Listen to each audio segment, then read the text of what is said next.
Hey, Micah Parsons. Jerry Jones doesn't appreciate you? Come on over to the desert, buddy. You get all the love here.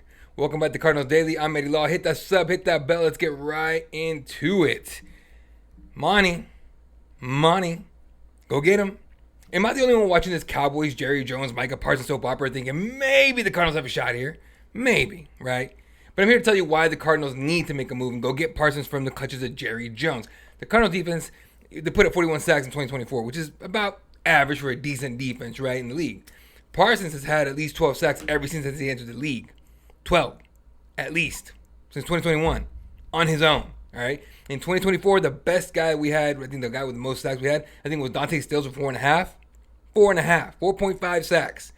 Micah got 12 last season by himself and 14 the season before. Like, this isn't even a question.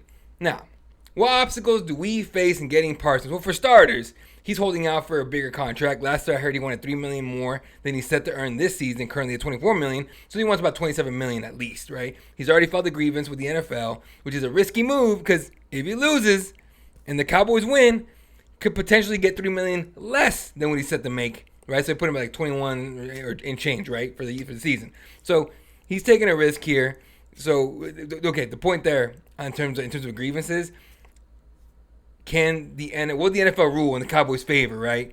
In terms of, are you a linebacker or a defensive end? Okay, best way to get out of there if you're Micah Parsons is get traded, right? Go to a team that wants to pay you the money you want. So on top of that, the price tag to get a 26-year-old defensive juggernaut that can play linebacker and D-line will be quite pricey. Okay, so we're likely talking a couple top picks and probably one of the young stars on our defense, along with Jordan Burch. Like, it's gonna be a package to get Micah Parsons because we know what we get with Micah Parsons. We get a dog, a certified dog on the D-line, on the linebacker core. I get it. We're stacked at linebacker. Totally understand it. It's a full room. Do not care. Bring Micah Parsons in. Okay, why not? But okay, imagine Micah Parsons running onto the field in Cardinal red on a beautiful Sunday in the Valley. If you're Money and Michael Bidwell, why do you do this? Well, for starters, you need to splash on this team. A star that the league will want on television every single week. And not just TV, locally here, not just, a Sunday ticket or whatever they call it these days with YouTube, all right? They need it on national television. We need primetime games. How do you do it? Get a bona fide dog in Micah Parsons, okay? Look, outside of Budda Baker, and look, Budda Baker's a superstar for sure, but he's on this team. He's a safety. He's a quiet guy. He's really good, really good. Probably, in my opinion, the best safety in the league, or at least top 3. Okay, but he's not a guy people tune in to watch. People tune in to watch Micah Parsons. Okay, Trey McBride's on his way, no doubt about it. MHJ is going to get there. Marvin Harrison Jr. is going to get there at some point. Kyler kind of already faded as a star in terms of big name recognition. We still fun to watch. But outside of those two, McBride and Budda Baker, we don't really have a big star on the team. Yes, Josh Sweat is great. But are people tuning in to watch Josh Sweat? No. Okay. Do you think people tune in to the Dallas Cowboy games because they're good? No. They tune into that mess the same way people watch car crashes. They just can't look away when disaster is imminent right in front of them, okay? They tune in to watch Micah Parsons play. He's the best thing they have going. It's the only thing they have going, in my opinion. Miss me with CeeDee Lamb stuff because if Dak doesn't have it going, he's a non-factor. Micah Parsons is all about effort. Ray Lewis style. He's going to find a way to be dominant game in and game out. Now, why invest more in the defense that started being added to in this offseason? Because why not? Cardinals made the Super Bowl in 2008, kind of by accident, but mainly on the back of a strong defense and timely plays made by an offense with no offensive line. If you remember, Kurt Warner got smacked around left and right. Kyler's got an offensive line right now, okay? Kurt Warner's probably kicking everything right now going, why couldn't he get me something that looked like this back in the day? We'd have won. It is what it is. Am I comparing Kyler Murray to Kurt Warner? Not even close. No way, okay? But it's a different time. The chess pieces are moved around a little bit. Okay, getting Micah Parsons will bump us up. I'm telling you right now, make the move, Monty. Damn it, Monty. Just do it. And don't be stingy, Mike. All right, you know Michael Bill doesn't like to pay like big money, all right? It's time to make a big move, a big-time move for a big-time star on this team. Make it happen, gentlemen. The front office, it's your job. Make it happen. All right, practice squad signings. We talked about it cuts the other day. 53-man roster yesterday. And so now we got to talk about who made the practice squad. And it's basically who we expected. Wide receivers, Andrew Bachelia, Simi Fehoko, and Tajon Palmer on the practice squad. Linebacker Elliott Brown, I think there was only linebacker on there. Running back Michael Carter on there. Offensive lineman Jake Curran, Sincere Hainsworth, and Nick Leverett on there. Defensive lineman Elijah Simmons and Anthony Goodlow. Tight end Josiah DeGuara. And I think that's about it on Darren Hall, the corner, of course, made it as well. So they all signed on the practice squad. And so, practice squad is practice squad. You can, just kind of saving guys. Weird enough, DJ Dallas is not on there. Now, I get it. DJ had a really, really crappy fumble in the first game in the preseason, but it's DJ Dallas. He's been on this team for a while. It could also be that he just decided not to sign in the practice squad and he wants to go somewhere else. I think he'll be signed somewhere. He'll be on someone's practice squad, or at least a depth piece for them. He'll be fine. But that's your practice squad for now. Of course, things move very quickly in the NFL, so who knows what's going to happen next. But that's what we're looking at right now. Okay, let's go ahead and move on to another guy that maybe the Cardinals need to look at. You guys read it right there. Shedeur Sanders.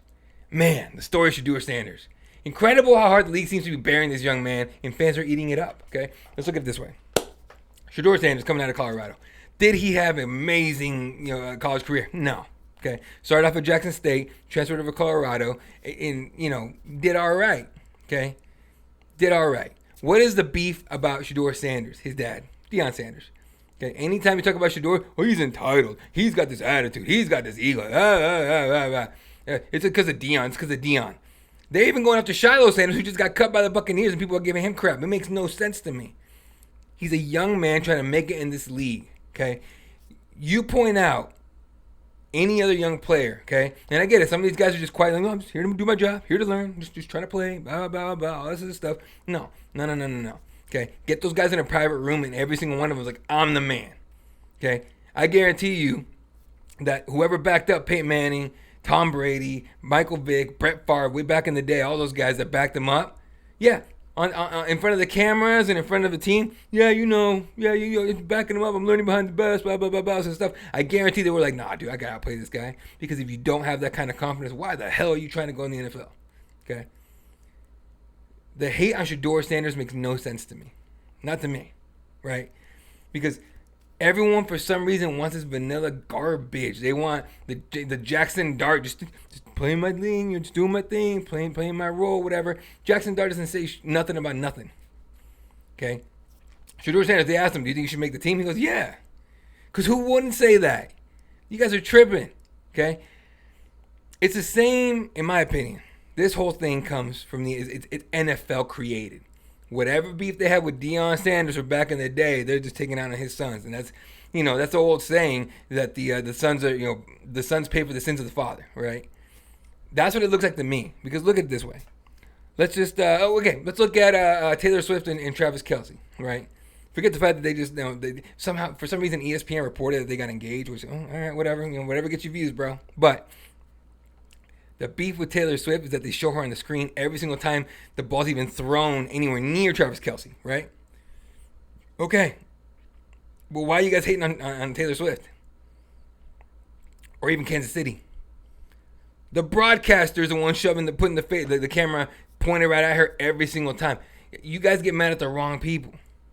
At the wrong people. Okay? Look at Shedeur Sanders. Who should you guys really be upset at? The NFL. Because who's throwing that around? Okay, the Browns drafted him. They didn't want him.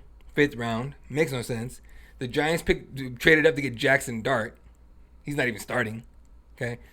Who else went? The Dylan Gabriel was picked earlier in the 2nd round or whatever it was by the Browns, and that guy's barely better than Shedeur, and I'll give it to him. He's better pocket presence for sure. Shedeur Sanders will kick, snap the ball and run 15 yards back and can't get rid of the ball. Ends up giving up a 24-yard sack.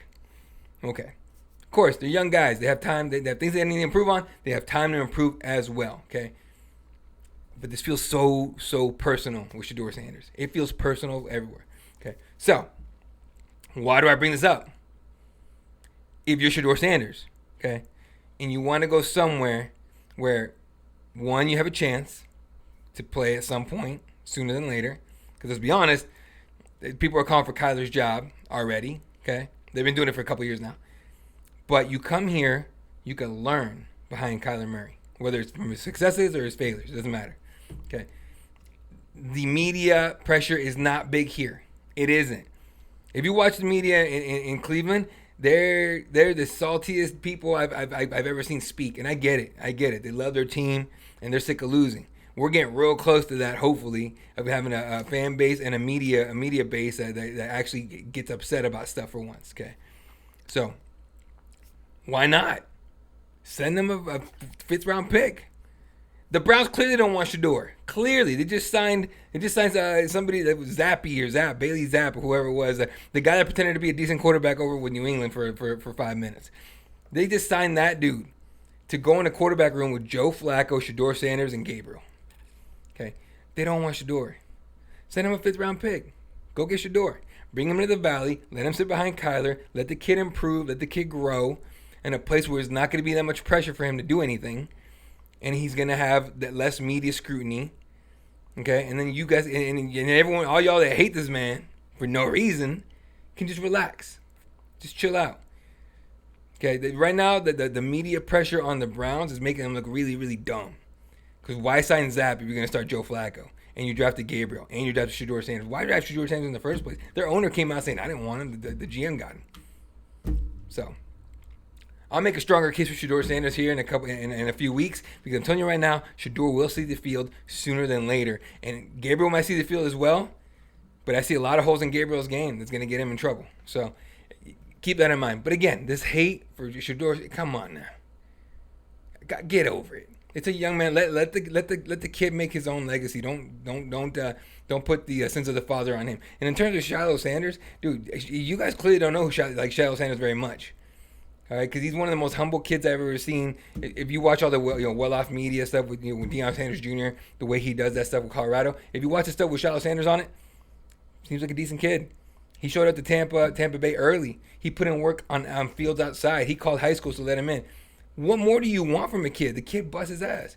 Stop trying to put down the Sanders kids because you don't like their dad. Plain and simple. All right, that's it. That's it on that. All right. Whew, let's talk about the hot take of the day.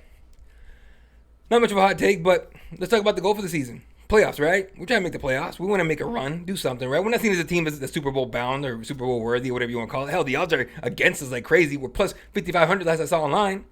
What do we need to do to make the playoffs? Simple. Win, right? I know. I'm a rocket scientist. I'm telling you guys, breaking news, we got to win. Our defense needs to be ready to make a big jump this season. And that can win us games for sure. But we need the offense to put up some points and give the defense time to rest. If the defense is on the field all game long, you can forget it. A tired defense will always give up big plays. It's like getting guys tired in a fight. Most people on the street can't fight. So if you got decent striking defense, you can damn sure let that idiot gas himself out and you can beat him up with simple combos. On this team, our combos come from Trey McBride and Marvin Harrison Jr. Trey McBride, I think, will once again be the guy on offense, with Marvin Harrison Jr. right behind him. McBride was targeted 26 times in the red zone in 2024. That's second highest total for a tight end in the league. Although, that's a lot of shots to score. He only got 2 receiving touchdowns and 1 rushing touchdown, I think, last season. So that's not going to that's not going to cut it this season at all. With Marvin Harrison Jr.'s expected breakout season will come openings for McBride in the end zone to score rather easily. Right? He's going to get a bunch of easy touchdowns, in my opinion, and become a superstar in this league. So, to me, the motto will be simple. Get Marvin the ball, get McBride the ball in the red zone, and get the hell out the way. Let McBride hurdle defenders on his way to the end zone, get some scores. We need something like, I think, we'll get maybe between 8 and 10 touchdowns from McBride this year, and he'll end up being in a Pro Bowl for sure. So, that's the way I see it. That's my hot take for the day. Call it a hot take if you want to. Call it not a hot take. Call it obvious, call it stupid. It doesn't really matter. All right, it's my hot take. That's going to do it for today's Cardinals Daily. I'm Eddie Law. Follow on the socials right down here. Hit that sub, hit that bell, leave a like and a comment, and I will see you all tomorrow.